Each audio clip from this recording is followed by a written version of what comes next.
There's a phrase that shows up constantly in all sorts of contexts: politics, workplaces, family conversations, online debates.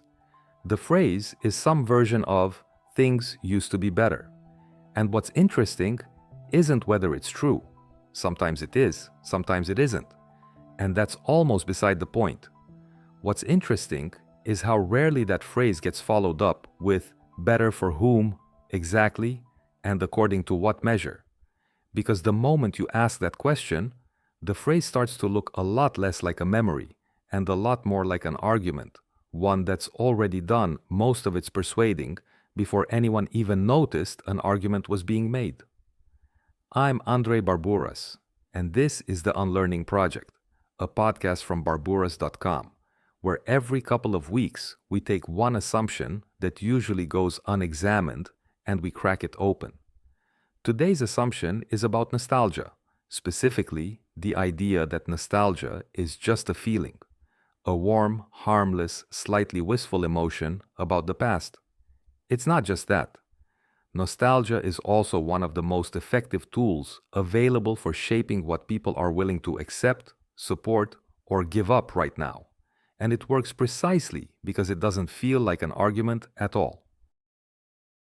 Let's start with what nostalgia actually is, psychologically, because it's a bit stranger than it first appears.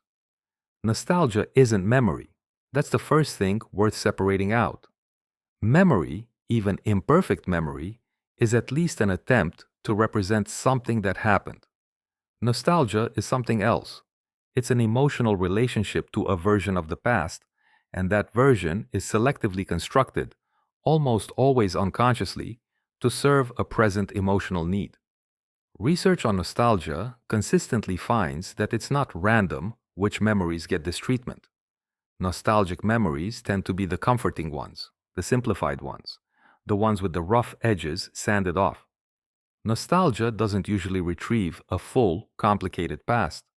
It retrieves a curated highlight reel. And crucially, it retrieves it most strongly during moments when the present feels uncertain, threatening, or like it's asking too much of us. This is the part that matters most for this episode. Nostalgia tends to intensify in response to present discomfort. It's not simply that people randomly think fondly of the past from time to time. It's that when the present feels destabilizing, economically, socially, personally, the mind reaches for a version of the past that feels stable, simple, known by comparison. And that reaching isn't really about the past at all. It's a response to the present. The past, in this sense, becomes a kind of emotional refuge. And refuges, by definition, don't need to be accurate. They just need to feel safe. So far, this is just psychology, an interesting feature of how memory and emotion interact. But here's where it becomes something else entirely. Because nostalgia is such a powerful emotional state, and because it's triggered by present discomfort, it becomes an extremely useful thing to deliberately invoke. If you're trying to get people to support something, or oppose something, or accept something in the present. Think about how often a present-day argument gets framed not in terms of "here's what we should do going forward," but in terms of "here's what we need to get back to." Notice the structure of that framing.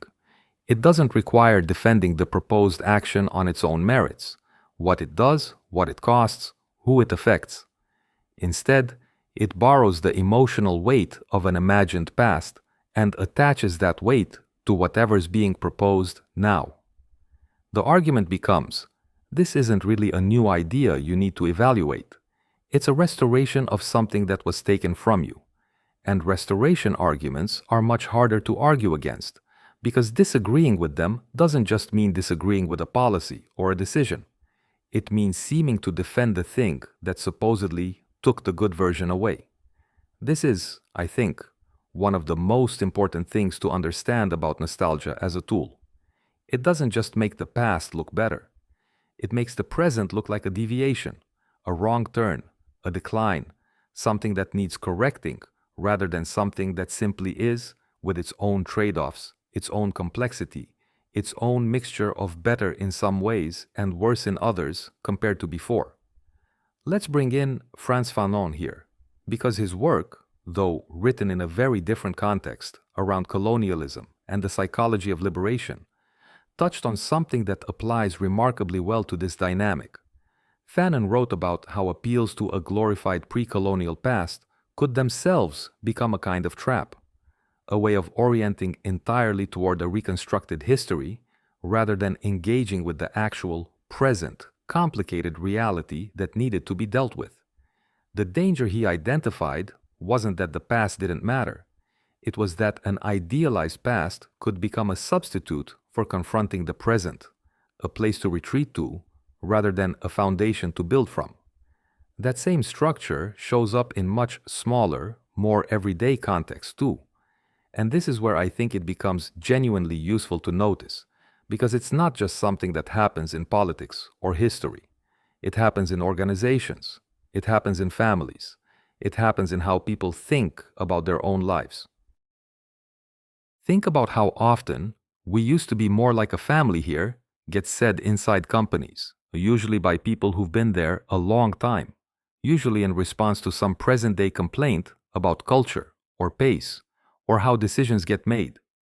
Now, sometimes that statement reflects something real. Organizations do change, and not always for the better. But notice what the statement does, regardless of whether it's accurate. It frames the present as a decline from a warmer, more authentic version of the organization. And it does this in a way that's very hard to engage with directly, because engaging with it means either agreeing that things have gotten worse, which forecloses the conversation, or disagreeing, which can come across as dismissing someone's lived experience, or as not having been there long enough to understand what's been lost. What rarely gets asked in these moments is, better for whom?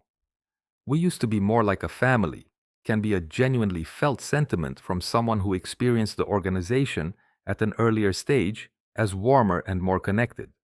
And it can, at the very same time, describe a period when the organization was smaller, less diverse, less structured, and, not coincidentally, a period before certain protections, processes, or voices existed that exist now.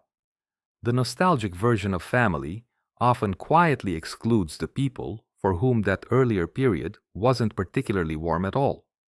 Nostalgia, in other words, often has a constituency, even when it presents itself as a universal, shared feeling about a shared past. This is, I think, the core of why nostalgia functions so well as a tool. It presents itself as apolitical, as just a feeling, as something everyone can relate to on some level, because almost everyone has some memory that feels simpler and warmer than the present. And because it feels universal, it doesn't get scrutinized the way an explicit argument would. Nobody fact-checks a feeling. Nobody asks a feeling for its sources. But underneath that feeling, there's often a very specific, very selective version of the past being invoked, one that conveniently underwrites a very specific position about what should happen now. I want to be careful not to overcorrect here, because there's a version of this conversation that ends up dismissing nostalgia entirely, treating any positive feeling about the past as inherently suspect or manipulative. That's not the point, and it wouldn't be accurate either. People genuinely lose things that mattered. Communities change, industries shift, relationships end, and the grief in response to that, which, incidentally, connects to something we explored in another episode, is real and worth taking seriously on its own terms. The distinction I draw is this: there's a difference between feeling nostalgia and being recruited by it. Feeling nostalgia is just being human. It's a normal response to time passing and things changing. Being recruited by it is when that feeling gets quietly attached to a present-day argument, and the feeling does the persuading that the argument on its own might not have been able to do.